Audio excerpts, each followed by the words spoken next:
the red movement, no, we call it red. That's why we are wearing red. So that red actually came from the American Heart Association. So to really emphasize that red represents women's cardiovascular health. So if you see somebody na naka-red, tapos babae, she has to live in this world that it should be a very healthy cardiovascular condition. Now, one of the proponents of that RED program is to know the numbers. May tinatawag ko yung know the numbers. Know the number of your blood pressure. Ganda. Know your weight. Wow. Know your cholesterol. Know your waistline. Know your sugar. So these things, as a woman, you should know about it. Now, how do you make sure that every community or every workplace has that? I think education. So when you say educate, it should not be confined in the room of your clinic. Yung ginagawa naming Pusong Pinay on Wheels, I think that's one very good step, and it should continue, not only for CWL, for UST, for AD, but it should be adopted in other different working environment, may it be in school, may it be in offices, etc. Kasi for women, akala nila, I'm not vulnerable, I'm okay, I'm very healthy, I do exercise. Pero that does not make you free of cardiovascular disease, di ba? Kahit sexy ka, nag-exercise ka, it doesn't mean wala kang sakit. You don't have any risk. Meron yan.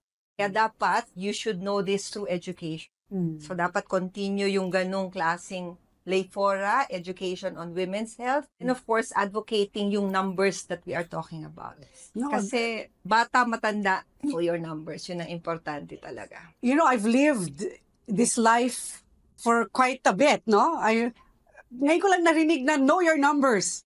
Honest to goodness, I mean, napaka-basic nun, but how come companies or household, yung mga tao sa bahay, ang dali lang nun, you can put something on the ref, ang mga nanay, tatay, they can put something on the refrigerator, pwede yung mga anak nila, simulan yung habit, no? Know your numbers. Number of steps that you've done for the day, what's your BP for today. Alam mo, if there's a take-off point, knowing your numbers, it's a great way to kickstart talaga, di ba? You want to add something? Yes. Just to know your numbers, kasi I'm sure you would also agree that we have patients who we ask to monitor blood pressure, mostly male patients or what.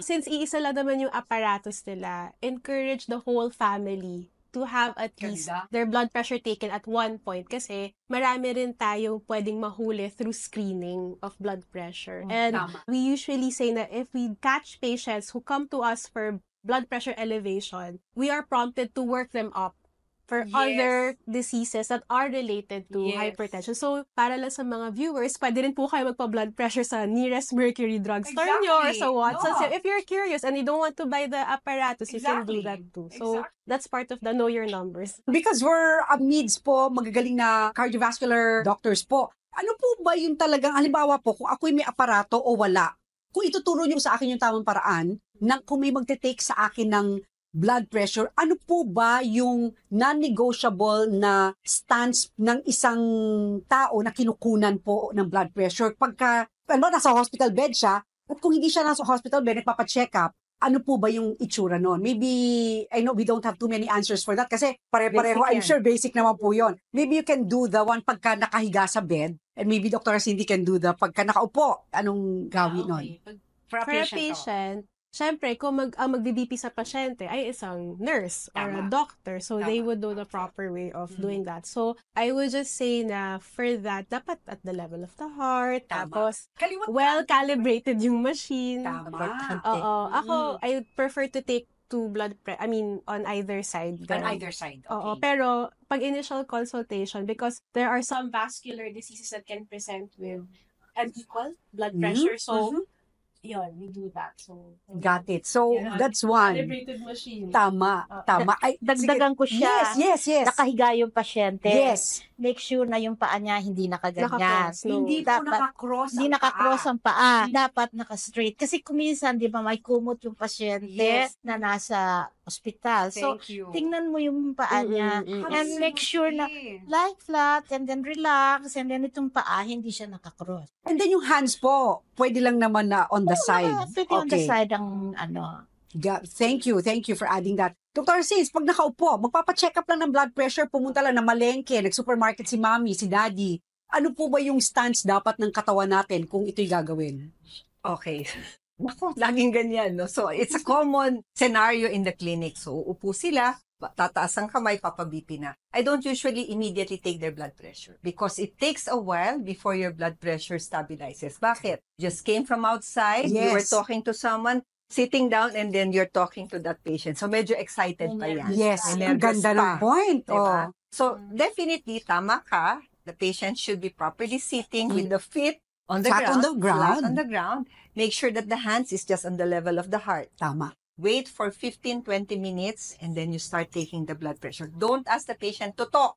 Tahimik Ganda. lang po. No, this is a misnomer. oo. Ang dami ko Totoo. nakikitang mali and I tend to correct. So, ibig sabihin po ng mga doktora, kung mayroon pong pasyente na nagsabing, can I just be quiet for... Pwede po siyang siya mismo, dahil alam niya itong mga bagay na ito, pwede niya sabihin doon sa kumukuha, whether nurse or doctor. Yes. Okay, good. Tahimik muna po kayo. It's up too much to say. Dahil ito po yung tamang Yun ang paraan. tamang paraan. Tsaka, add ko din, no? Tatanungin natin, ano ba ang kinain mo a few minutes bago kita kunan ng blood pressure? Kasi kung uminom ka ng coffee, kung uminom ka ng soft drinks, kasi may mga, or tea, may mga content siya na pwedeng mag-constrict ng ugat at tataas ang blood pressure. Caffeine could, smoking. Ngayon, Or smoking. Or because may Or mga Gen Z, smoking. vaping. Vaping, Yeah, right. Smoking, vaping. So, that will affect yung blood pressure. Yeah. Ayan, ay, Tinatanong natin yan.